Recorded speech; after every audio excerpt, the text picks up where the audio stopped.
Hello everyone, आज हम करेंगे क्लास फोर्थ का हिंदी का आपका सैम्पल पेपर फाइनल एग्जाम के लिए कैसा रह सकता है। सबसे पहले जो है 40 मार्क्स का टोटल रहेगा।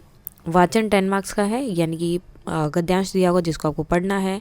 पाठ और कविता क्वेश्चन आंसर रहेंगे 10 मार्क्स की। व्याकरण 7 मार्क्स का है। रचनात्मक लेखन 8 नंबर का है। वर्तनी 3 मार्क्स और सुलेख 2 नंबर का। टोटल आपका 40 मार्क्स हो जाएगा। सबसे पहले ये गद्यांश दिया जिसको आपको पढ़ना है एंड उससे रिलेटेड क्वेश्चंस रहेंगे। हमारा राष्ट्रीय ध्वज तिरंगा है। हमारे इस राष्ट्रीय ध्वज में 3 रंग हैं। ये तीनों रंगों की पट्टियाँ इस देश के राष्ट्रीय गुणों का परिचय देती हैं। सबसे ऊपर केसरिया रंग की पट्टी है जो देशभक्तों द्वारा देश के लिए किए गए त्याग बलिदानों की याद दिलाती है। दूसरी पट्टी सफ़ेद रंग की है जो अहिंसा सत्य और शांति का संदेश देती है। और तीसरी पट्टी हरे रंग की है जो हरियाली का प्रतीक है। सफ़ेद रंग की पट्टी पर एक चक्र का चिन्ह बना है। यह नीले रंग का है। इसमें 24 तीलियां हैं और ये हमारी प्रगति का परिचायक है। तो हाँ, 3 रंगों वाले ध्वज को क्या बोलते हैं? फर्स्ट क्वेश्चन हो गया। उसे बोलते हैं तिरंगा। कौन सी पट्टी अहिंसा सत्य और शांति का संदेश देती है? कौन सी है? सफ़ेद। हमारी प्रगति का परिचायक क्या है? तो क्या है? जो चक्र वहाँ पर बना है जिसे आप अशोक चक्र भी बोल सकते हैं। और या फिर आप लिख सकते हैं अशोक चक्र की तीलियाँ। जो उसके अंदर वो तीलियाँ बनी हैं वो क्या है? हमारे प्रगति का परिचायक। विलोम शब्द सत्य का अपोजिट क्या होगा? असत्य का सत्य। निम्न वाक्य के लिए एक शब्द। देश की सेवा या भक्ति करने वाला, उसे हम क्या बोलते हैं? देशभक्त। आगे एक जो आपका अपठित था, अब पठित गद्यांश है।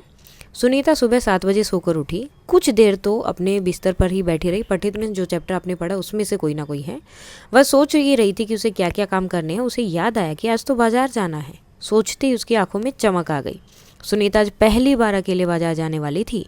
उसने अपनी टांगों को हाथ से पकड़कर खींचा और उन्हें पलंग से नीचे की ओर लटकाया। फिर पलंग का सहारा लेती हुई अपनी पहिया कुर्सी तक बढ़ी। सुनीता चलने फिरने के लिए पहिया कुर्सी की मदद लेती है। आज वह सभी काम फुर्ती से निपटाना चाहती है। माँ ने मेज पर नाश्ता लगा दिया था। सुनीता कुछ देर कहाँ बैठी रही? तो कुछ देर कहाँ बैठी थी? अपने बिस्तर पर। नेक्स्ट है सुनीता सुबह कितने बजे सोकर उठी थी? तो कितने बजे उठी थी वो? 7 बजे। सुनीता चलने फिरने के लिए किसकी मदद लेती थी? तो वो किसकी मदद लेती थी? पहिया कुर्सी की। क्योंकि वो जो है चल नहीं पाती थी तो वो पहिया कुर्सी की हेल्प से चलती थी। पर्यायवाची सहायता मीन्स मदद करना। विलोम शब्द सुबह जो है शाम सुबह। नेक्स्ट आपकी टेक्स्ट बुक से रिलेटेड जो भी आपकी पोयम या कहानी में जो भी क्वेश्चन आंसर दिए हुए हैं वो सब हैं। बादशाह सुलेमान जो है किस पर बैठकर जा रहे थे? तो वो किस पर जा रहे थे? अपने उड़न खटोले पर। और भीखू भाई कैसे व्यक्ति थे? कंजूस। थप रोटी थप दाल में नीना किसका अभिनय करती है? तो क्या बनती है? बिल्ली। बच्चों ने खाने पीने की चीज़ें छीके में क्यों रखी होंगी? अब ये थप रोटी थप दाल से रिलेटेड है तो उन्होंने सब चीज़ें वहाँ क्यों रखी थी? ताकि बिल्ली जो है उनकी चीज़ें आकर खा ना जाए या फिर गिरा ना दे। अब नीचे भी आपके क्वेश्चन से 3 क्वेश्चन है 2-2 मार्क्स के।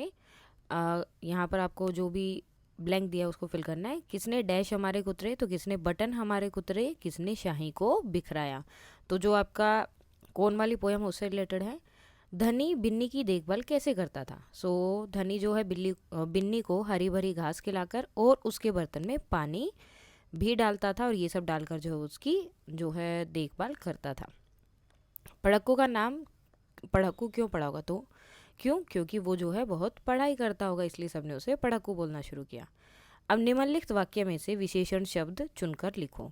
अब इसमें क्या है? मीठा मीठा। मीठा मीठा क्या है? इसका विशेषण है। नीचे जो है आपको संज्ञा शब्द बताने, यानी किसी चीज़ का नाम। जैसे यहाँ पर गांधी जी संज्ञा है, महात्मा नहीं होगा। अगर लेंगे तो आप पूरा ले सकते हो। आश्रम और लोग, ये क्या है? संज्ञा शब्द है। मुहावरे का अर्थ पसीना बहाना, बहुत मेहनत करना। सर्वनाम शब्द ढूंढना है। सुनीता सुबह 7 बजे उठकर सोकर उठी और वह, अब सुनीता की जगह वह आया और फिर उसे आया, तो ये दोनों क्या है? सर्वनाम शब्द। विलोम शब्द छाव का क्या होगा? धूप। कौन कविता में योजक शब्द, अब जो कौन वाली कविता है उसमें जो योजक यानी कि बीच में जिनके डैश लगा वो शब्द ढूंढकर लिखने थे। घर बर धो धोकर।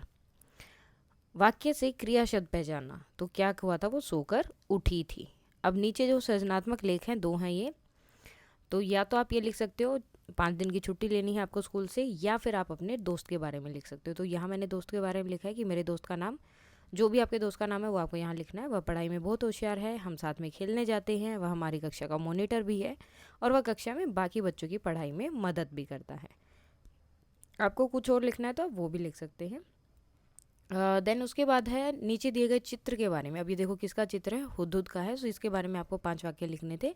हुदहुद पक्षी बहुत ही छोटा होता है। इस पक्षी के सिर पर कलगी होती है, इसे क्या बोलते हैं, कलगी। इसे पदुबया के नाम से भी जाना जाता है। इसके पंख जो है काले रंग के होते हैं और उन पर मोटी धारियाँ होती हैं। हुदहुद पक्षी हुफ हुफ की आवाज़ करता है। नीचे दिए गए लिखे गए शब्दों में सही जगह पर बिंदु और चंद्र बिंदु लगाना, जैसे बंद गोभी और कुआ यहाँ पर लगेगा और यहाँ पर ब के ऊपर। यहाँ पर आपको सही रूप बताना था, तो उड़न खटोला और तलाश। यहाँ नुक्ता वाला शब्द, यानी कि जब ऐसे अक्षर के नीचे जो इस तरह की बिंदी लगी होती है जैसे ये लगा है, तो इसे हम बोलते हैं नुक्ता।